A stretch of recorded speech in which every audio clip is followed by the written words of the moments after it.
Dear students, today I'll explain you the chapter Bholi. In the previous video I had explained you the summary of this chapter and today I am explaining you the chapter in detail.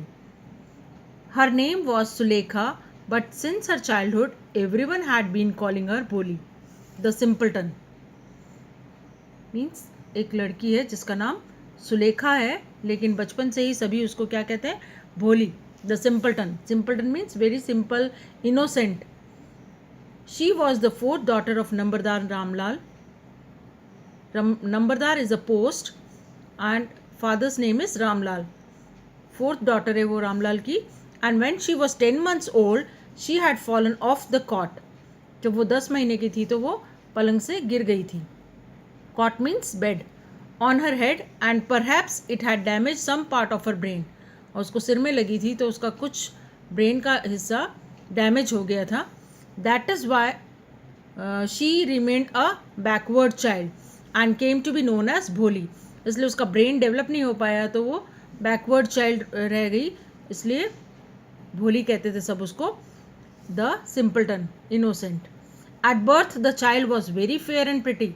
जब उसका जन्म हुआ था तो बहुत ही गोरी थी और सुंदर थी वो. But when she was 2 years old she had an attack of small pox. लेकिन जब वो 2 साल की हुई तो उसको स्मॉल पॉक्स की प्रॉब्लम हो गई थी, उसको बीमारी हो गई थी small pox. Only the eyes were saved. और इस बीमारी में निशान पड़ जाते हैं तो सिर्फ आईज उसकी बच गई थी और सारे बॉडी पे, उसके एंटायर बॉडी पे permanent disfigured by deep black pock marks. Pock mark means जो निशान छोड़ देते स्मॉल पॉक्स, वो उसके बॉडी पे हो गए थे. Little Sulekha could not speak till she was 5. और 5 साल की हुई तब तक वो बोलती ही नहीं थी, कुछ भी बोलना नहीं आया उसको. And when at last she learn to speak she stammered. और जब उसने सीखा बोलना तो स्टैमर करने लगी, वो हकला के बोलती थी. The other children often made fun of her and mimicked her. और बच्चे उसका मजाक बनाते थे, उसकी नकल करते थे. मिमिक मीन्स नकल करना, कॉपी करना. As a result she talked very little. और जब उसकी हर कोई नकल निकाल रहा था तो वो बहुत कम बोलती थी. Ramlal had 7 children. उसके फादर रामलाल, उनके 7 बच्चे थे. 3 sons and 4 daughters. And the youngest of them was भोली. सबसे छोटी थी भोली.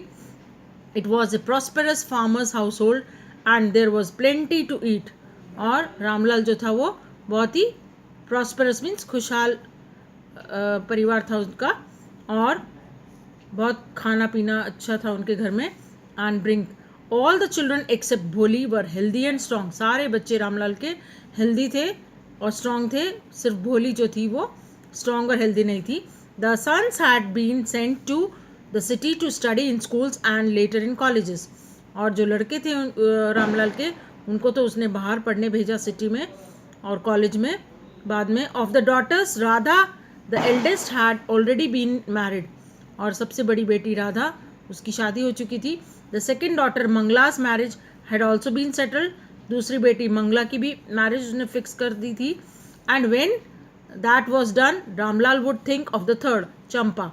और जब दूसरी बेटी की भी शादी तय कर दी तो रामलाल तीसरी बेटी की चिंता करने लगा, Champa. And they were good looking healthy girls. तीनों बाकी की जो बेटियां थी उसकी सभी सुंदर और हेल्दी थी. And it was not difficult to find bridegroom for them. और उनके लिए ब्राइड ग्रूम मीन्स दूल्हा, तो लड़कियों के लिए रामलाल को कोई प्रॉब्लम नहीं हुई, डिफ़िकल्टी नहीं आई दूल्हा ढूंढने में. But Ramlal was worried about भोली. लेकिन भोली के लिए चिंतित था Ramlal. She had neither good looks nor intelligence. ना तो अच्छी दिखती थी वो और ना ही वो इंटेलिजेंट थी, क्योंकि ब्रेन उसका डेवलप नहीं हो पाया था. Bholi was 7 years old when Mangala was married. और रामलाल की दूसरी बेटी मंगला, जब उसकी शादी हुई तो भोली 7 years की थी. The same year a primary school for girls was open in their village. और जिस गाँव में वो रहते थे उसी गाँव में उस साल प्राइमरी स्कूल खोला गया. The tehsildar sahib came to perform its opening ceremony. और स्कूल खोलने की जो ओपनिंग सेरेमनी की गई उसमें वहाँ के तहसीलदार भी आए थे. He said to Ramlal, as a revenue official you are the representative of the government in the village. और तहसीलदार ने रामलाल को कहा कि तुम एक रेवेन्यू ऑफिशियल हो। रेवेन्यू ऑफिशियल मीन्स पोस्ट, मैंने बोला आपको, रेवेन्यू कलेक्ट करना, टैक्स वगैरह कलेक्शन करना। तो वो होते हुए तुम इस गांव के, तुम्हें you are a representative of the government in the village. तुम एक सरकार के द्वारा नियुक्त किए गए व्यक्ति हो इस गांव में। And so you must set an example for the villagers. और तुम्हें एक एग्जाम्पल बनाना होगा विलेजर्स के लिए। You must send your daughters to school.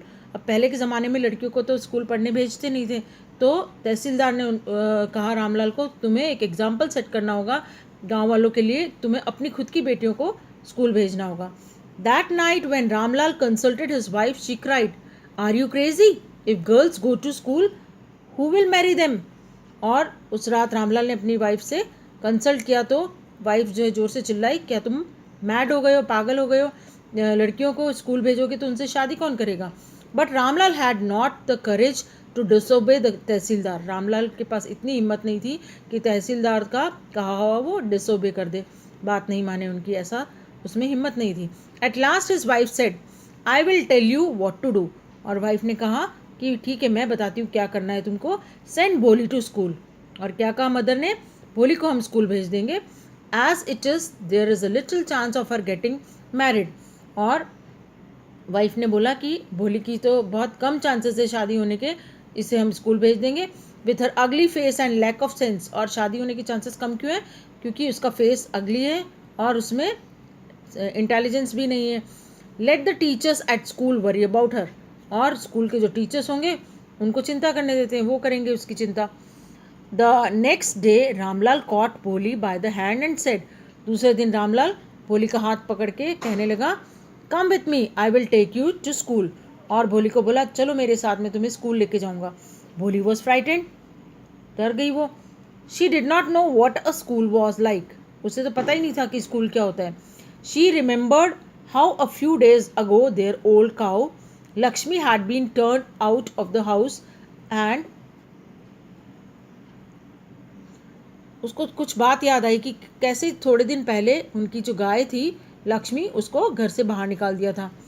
No, वो स्टैमर करने लगी, हकला के मना करने लगी फादर को। She shouted in terror and pulled her hand away from her father's grip. और फादर ने उसका हाथ पकड़ रखा था तो जोर से चिल्लाई, नहीं नहीं, और हाथ छुड़ा के जाने लगी। What's the matter with you you fool, shouted Ramlal. और रामलाल, उसके फादर, उस पर चिल्ला रहे हैं, क्या बात है? I am only taking you to school, मैं तो तुम्हें सिर्फ स्कूल लेके जा रहा हूँ। Then he told his wife, let her wear some decent clothes today or else what will the teachers and the other school girls think of us when they see her.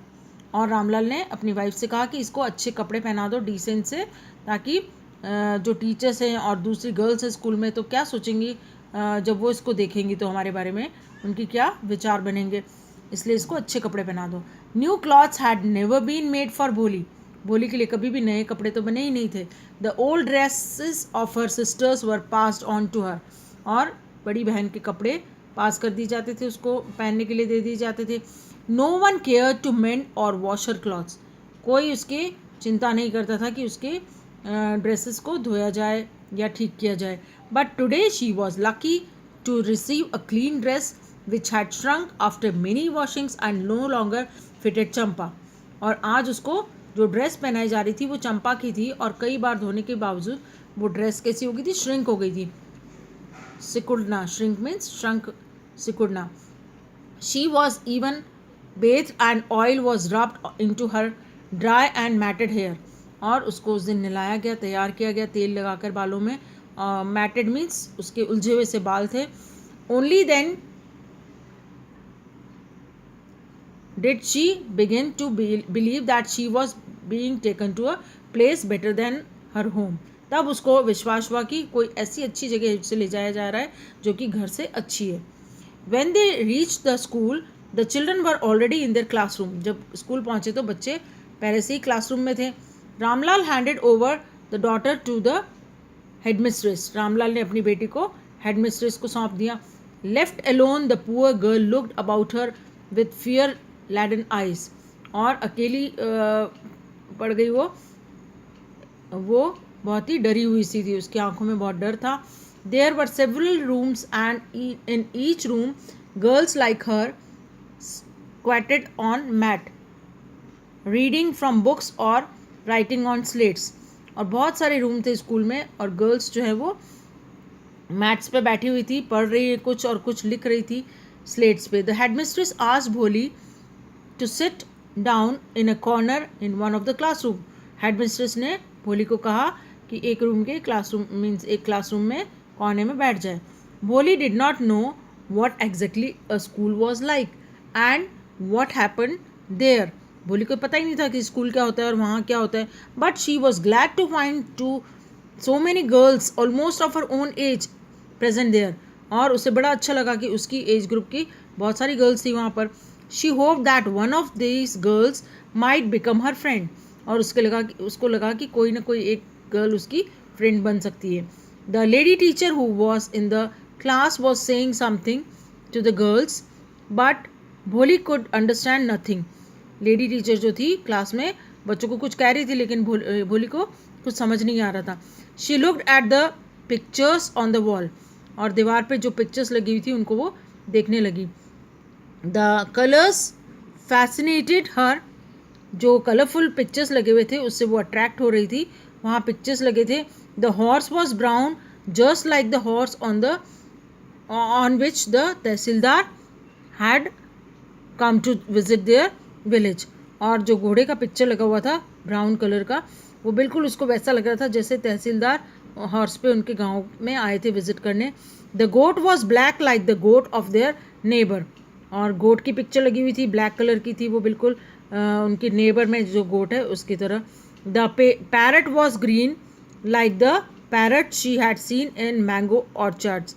और parrot green colour का बिल्कुल वैसा ही लग रहा था जैसा उसने आम के पेड़ों पे देखा था. And the cow was just like their Lakshmi.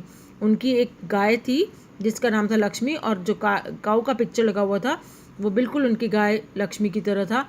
And suddenly भोली notice that the teacher was standing bye her side smiling her at her.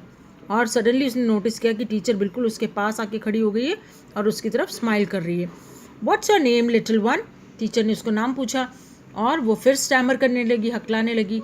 वो she could stammer to no further than that. पूरा नाम भी वो अपना नहीं बोल पाई. Then she began to cry and tears flowed from her eyes in a helpless flood. और फिर वो रोने लगी, आंसू बहने लगे उसके. She kept her head down as she sat in her corner. और अपने कोने में बैठी हुई है अपना सिर नीचे किए हुए. Not daring to look up at the girls who she knew were still laughing at her. और उसकी हिम्मत ही नहीं हो रही थी उन गर्ल्स की तरफ सिर उठा के देखने की जो उसके ऊपर उसको पता था कि वो लाफ करेंगी, हंसेंगी. When the school bell rang all the girls hurried out of the classroom. जैसे ही स्कूल बेल लगी तो सारी गर्ल्स जो है दौड़कर क्लासरूम से बाहर निकली. बट भोली dared not leave her corner. भोली की अपने कोने से उठने की हिम्मत ही नहीं हुई. हर head still lowered she kept on sobbing. उसका सिर अभी भी झुका हुआ है और वो धीरे धीरे रो रही है, सिसक रही है. भोली the teachers voice was so soft and soothing. और टीचर ने आवाज़ लगाई उसको भोली तो उसकी टीचर की आवाज़ बहुत ही सॉफ्ट और उसको सुकून देने वाली थी. In all her life she had never been called like that. पूरी ज़िंदगी में उसको किसी ने इतने प्यार से नहीं बुलाया था. It touched her heart. और उसको दिल को छू गई जो टीचर की आवाज़ थी वो. Get up said the teacher. It was not a command but just a friendly suggestion. और टीचर ने उसको उठने के लिए कहा और वो कोई कमांड नहीं था, एक फ्रेंडली वे में उसको कहा. Bholi got up. Now tell me your name. और टीचर ने उसको उसका नाम पूछा.